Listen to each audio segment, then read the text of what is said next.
O Senhor esteja convosco. Ele está no meio de nós. Proclamação do Evangelho de nosso Senhor Jesus Cristo segundo Mateus. Glória a vós, Senhor. Naquele tempo, Jesus foi à região de Cesareia de Filipe e ali perguntou aos seus discípulos: quem dizem os homens ser o Filho do Homem? Eles responderam: alguns dizem que é João Batista, outros que é Elias, outros ainda que é Jeremias ou alguns dos profetas. Então Jesus lhes perguntou: e vós, quem dizeis que eu sou? Simão Pedro respondeu: tu és o Messias, o Filho do Deus vivo. Respondendo Jesus lhe disse: feliz és tu, Simão, filho de Jonas, porque não foi um ser humano que te revelou isso, mas o meu Pai que está no céu. Por isso eu te digo que tu és Pedro, e sobre esta pedra construirei a minha igreja, e o poder do inferno nunca poderá vencê-la. Eu te darei as chaves do reino dos céus. Tudo o que tu ligares na terra será ligado nos céus, e tudo o que tu desligares na terra será desligado no céu. Palavra da salvação. Glória a vós, Senhor.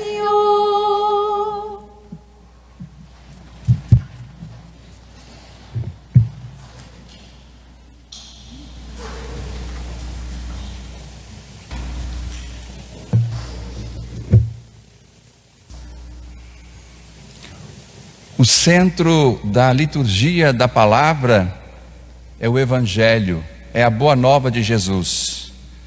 Jesus se apresenta no Evangelho de Mateus aos seus discípulos. Essa conversa que eles têm agora nesse momento da caminhada que fazem é uma conversa que acontece depois que Jesus havia enviado os discípulos para uma missão. Enviou-os 2 a 2.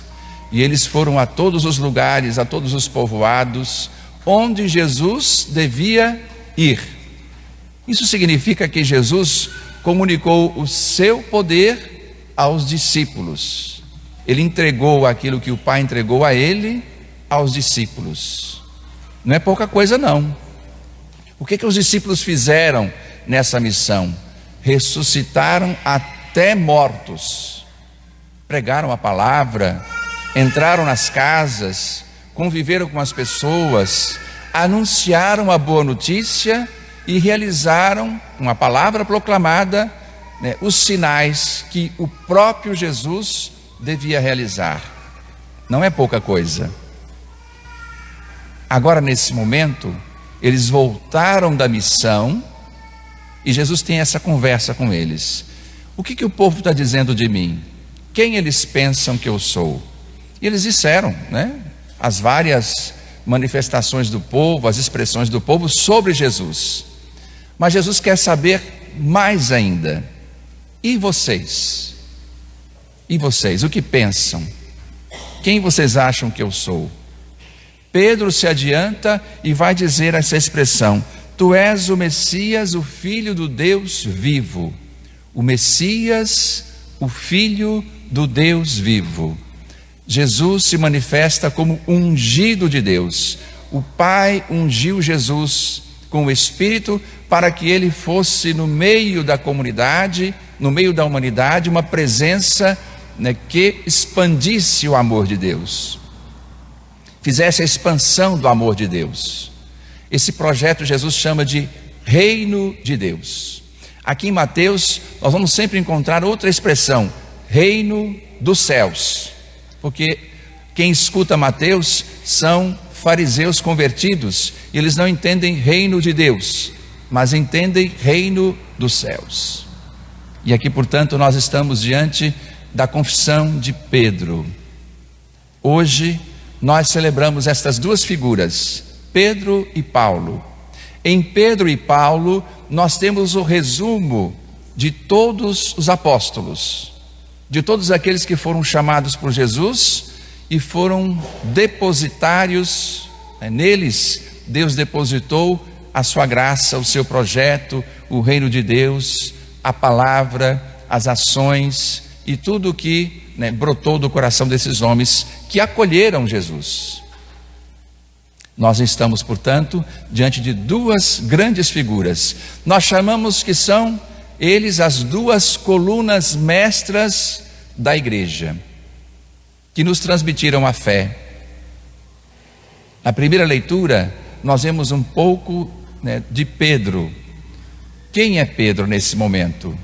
Ele já passou pela confissão do amor a Jesus, ele já passou pelos vários momentos da formação missionária que Jesus empreendeu junto deles, sobretudo com Pedro, chamando tantas vezes a sós para conversar, para um colóquio individual com Pedro. E agora Pedro se apresenta. Pedro se apresenta com coragem, é um homem corajoso. Ele não teme pregar quem o chamou, pregar a boa nova, a boa notícia, realizar os sinais de Deus na vida do povo. Está em Jerusalém. Nesse momento, ele é preso. Vendo que agradava aos cristãos a prisão, Pedro também é preso. A prisão de Pedro nesse momento é uma prisão, ele parece ser assim, uma pessoa altamente periculosa. Ele é acorrentado, do lado de Pedro tem 2 soldados, depois há 2 guardas guardando as passagens e guardando o portão, um portão de ferro.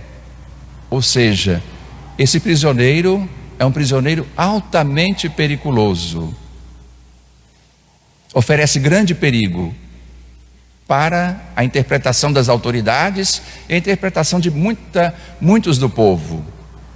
Ele tem o mesmo destino de Jesus. Nesse momento, encontra-se na prisão, na ocasião dos ázimos. Está sendo preparada a festa da Páscoa, os pães ázimos. Jesus também havia sido preso por ocasião da festa da Páscoa. Jesus morre na Páscoa, mas Pedro morrerá depois da Páscoa. A sua vida aqui está sendo preservada porque ele tem que concluir a sua missão. Deve concluir a sua missão.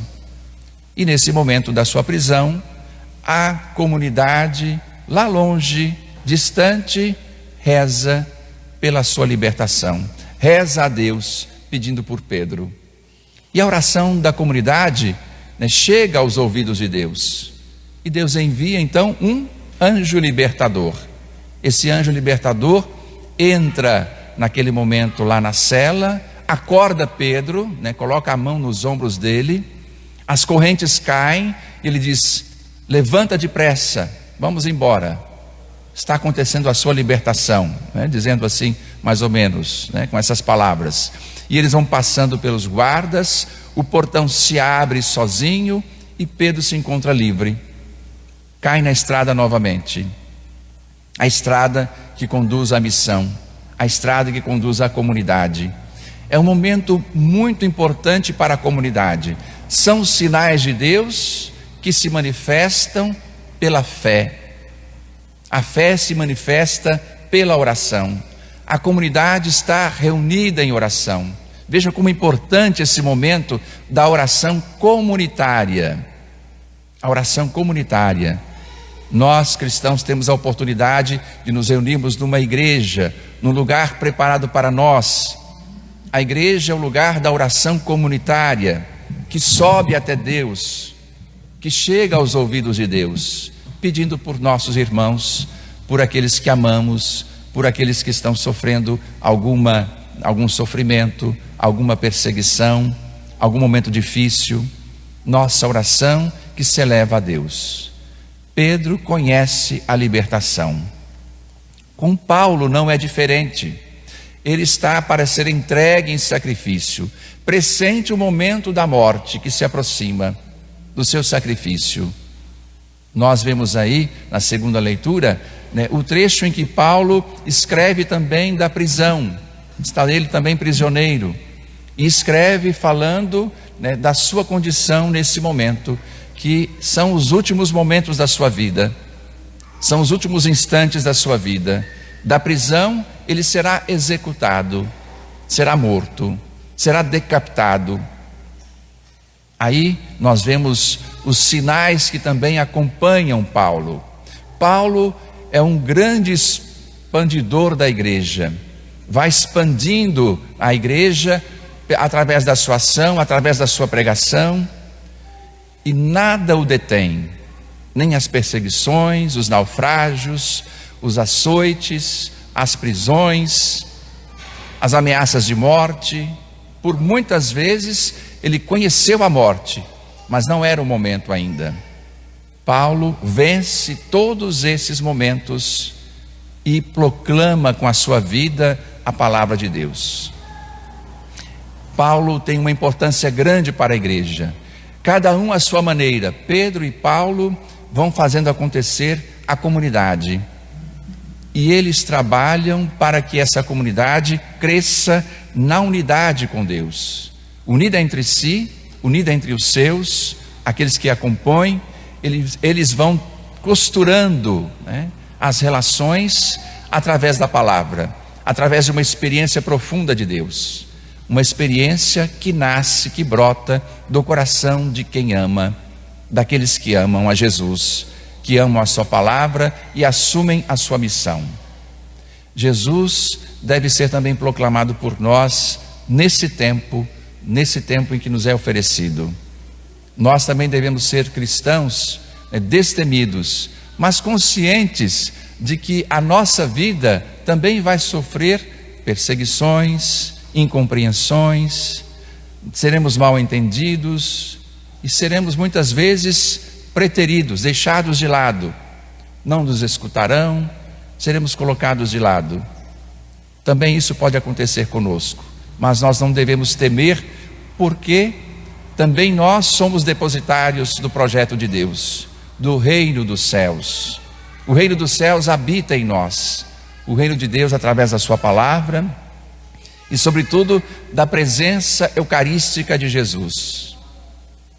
Comungar na mesa de Jesus é comungar também na vida dos irmãos. Pedro e Paulo comungaram na vida de Jesus e levaram essa comunhão também aos irmãos. Comunhão da palavra. Derramaram suas vidas em sacrifício para que nós também pudéssemos trilhar o mesmo caminho, termos o mesmo destino, a vida sem fim, a vida eterna. Louvado seja nosso Senhor Jesus Cristo.